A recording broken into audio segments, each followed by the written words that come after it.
Hey, this is Deb Arca from Patheos, and I'm here with Tony Jones. Hey, Tony. Also from Oh, Patheos. that's right. Tony Jones happens to be one of our biggest bloggers at Patheos.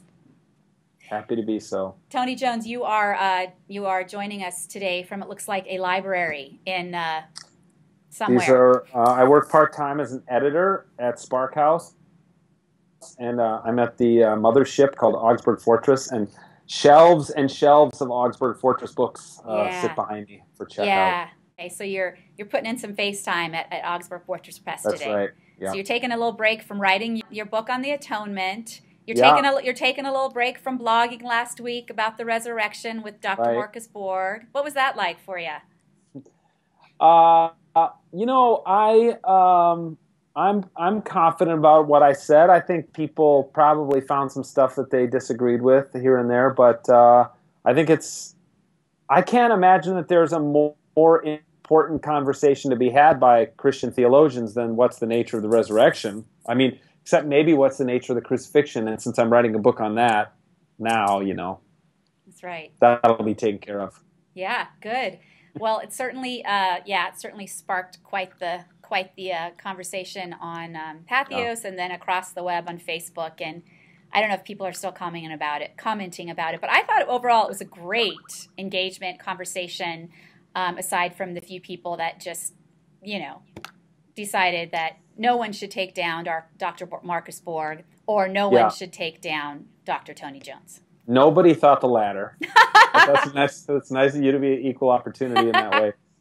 You know, 20 years ago, Deb, or 50 years ago, that conversation that Marcus and I had on Patheos would have taken place at an academic guild meeting like the American Academy of Religion. And it would have been like two guys with PhDs talk about the nature of the resurrection, whether it really happened or not, what the biblical documents had to say about it, and that's fine. Like that, a lot of great theology has been done in academic guild meetings. I've been to many. Marcus Borg has been to myriad, Hmm. academic guild meetings. But my gosh, it's so great, I think, to have it out in the light of day and have a public discourse in the public square about it. And even, of course, blogging, it's even different if, like, Marcus would have written a popular book about the resurrection, then I wrote a popular book about the resurrection. Like, there'd been a 2-year lag time between, and then you get the book out, and then people read it, and they scratch their chins, and they talk Right, about it. right. It's when it's on the blog, Yeah, and then it goes on to Facebook and Twitter, like, people are right there having to make on-the-spot, ad hoc theological arguments, right. which is awesome, I think. It's Yeah, great fun. I really enjoy it. it was. It's interesting to me how incredibly passionate people are who think that the resurrection is a metaphor, or like Marcus says, it's a parable. Hmm. Like, I personally am not that passionate about parables. I think they're really interesting, but it's not like the Good Samaritan parable makes me passionate. It's like it was an interesting way that Jesus teach. What really I'm passionate about is like Jesus' life and like what he did for people, like his miracles and his death and his resurrection and his teachings about forgiveness and about equality and stuff like this. Not parables so much, but it's interesting, like on other people's blogs and stuff, they're like, I don't think the resurrection really happened, but I am like fiercely passionate about it as a metaphor. I'm like, wow, Hmm. passionate about a metaphor. Now that's just, I guess I'm just not wired up to Yeah, get super passionate about metaphors, yeah. but That's people interesting. are. So like I learned that in that Yeah, whole back and forth. yeah. I don't know. I think we all learned a lot. Okay, Yeah, but hey, we're not here to talk about the resurrection, as amazing and right. beautiful and glorious as it is. Um, but we're here to talk about C21, Christianity Yeah. 21, this cool conference that's coming up in Patheos' hometown, Denver, Colorado. Great choice of location, I might say. Great place to stay and ski a few days afterwards if you're coming. So tell us about C21. What's the inspiration behind it, and what's going on with it this year? Yeah. Well, Doug Paget and I started doing conferences and events back in 2008. We ran the inaugural Christianity 21 in 2009 in Minnesota. People loved it. A couple hundred, maybe 200 250, 300 people were there. We had 21 presenters. They all happened to be women speakers at that one. But we just kept hearing from people like, Christianity 21, when are you going to do another one of those? Like, that was such a great conference. We just decided, let's do it. And we're doing it.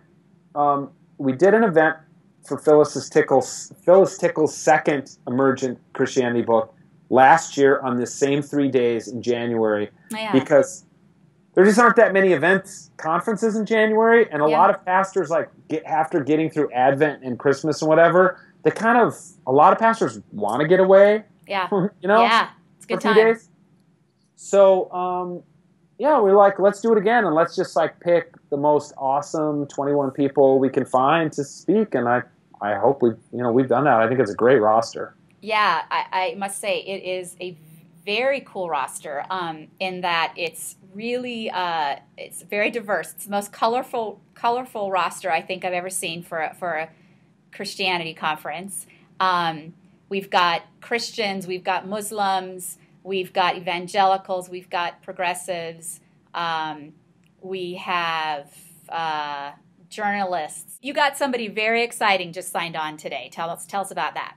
Yeah, just today we landed our 21st. We actually invited this person a couple months ago, and he said, can I wait? I'm just about to get married. My book's about to release. I don't know what my January schedule is going to be like yet. And we're like, for this person, we could wait.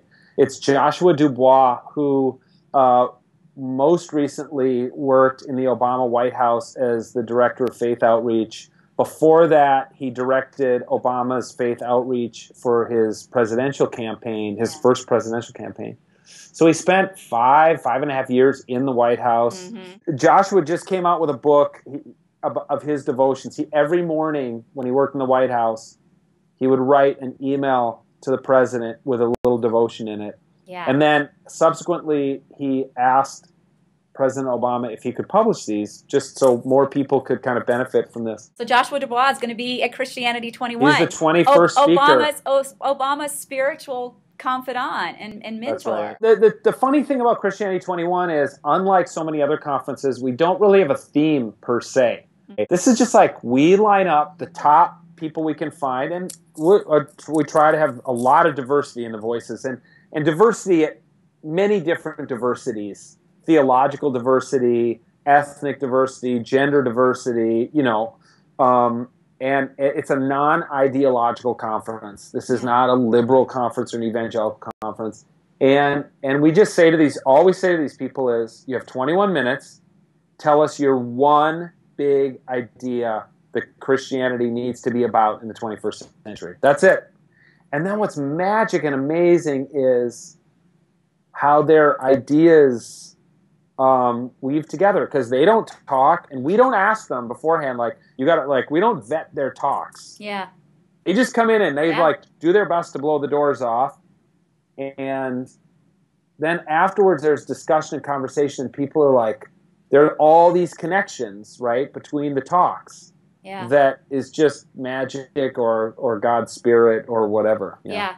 I'm going to go with God's Spirit. Oh, there you go. Yeah. There must be a few people that you're kind of excited about hearing what they're going to say. Just give me who are like your top three that you're kind of interested to hear what they're going to say. Yeah. We have some of our favorite, regulars, Phyllis and Nadia and Doug. But we have people like Paul Rauschenbusch from Huffington Post. We've got Bruce Reyes Chow. We've got Jose Morales. People I've not heard. Romal Toon. Yeah. Charles Lee. Enuma Okora. So. Boy, there's so many. I mean, I don't even know all the people. I probably know 15 of the 21 that I've met. Cool. Because the conference is put together by me and Doug and Sarah Cunningham. And interestingly, for Doug and me, this is the first one of our conferences that we will be speaking at.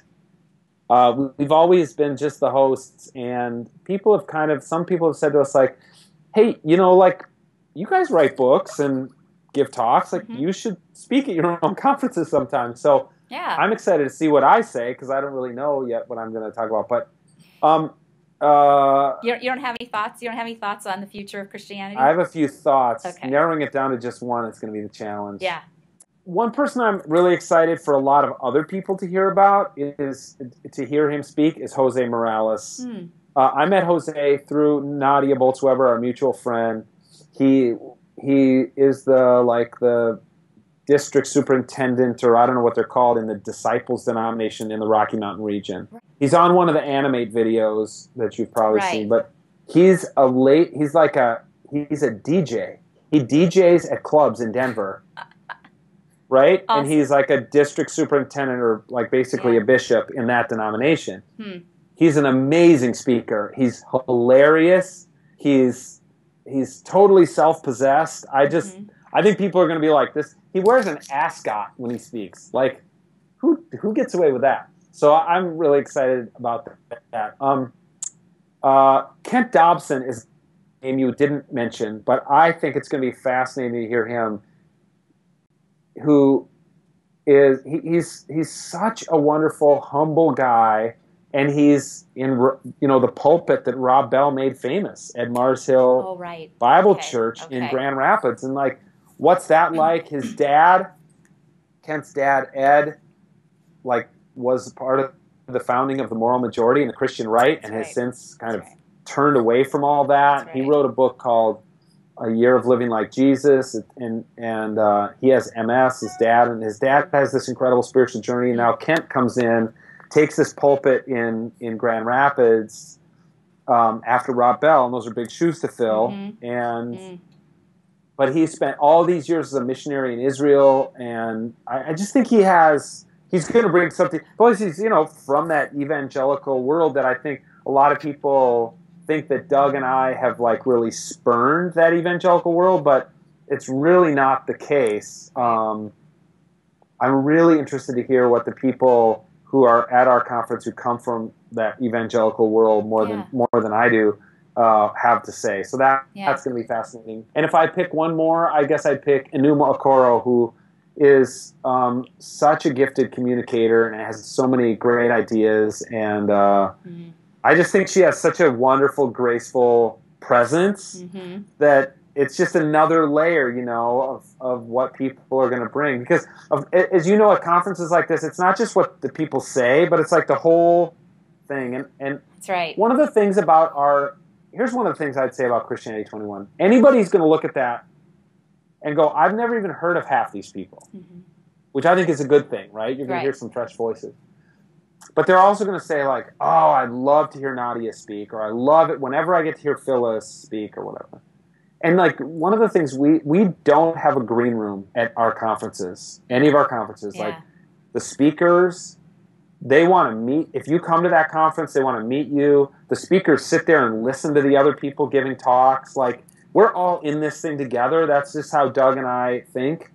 And so if you see somebody on there, you're like, I've always wanted to have a cup of coffee with Phyllis Tickle, like, then come to the event and like have a cup, like, email Phyllis Tickle and have a cup of coffee with her. That's part of it too. It's not just about who's in the spotlight. That's right.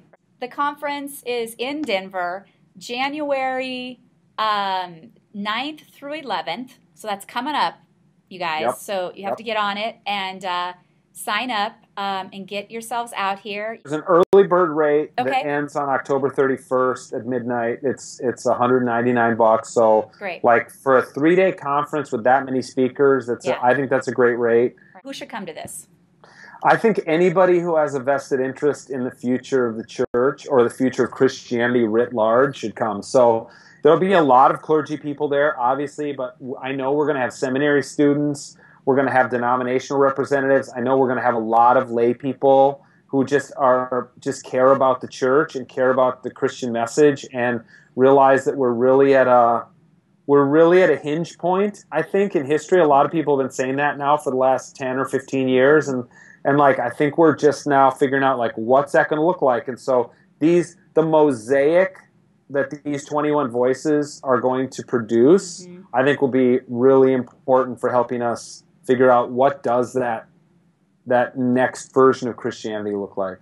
Great. Well, thank you so much for creating the event, and thanks for taking the time to be with us today. You bet. All right. Take care. Bye. Bye.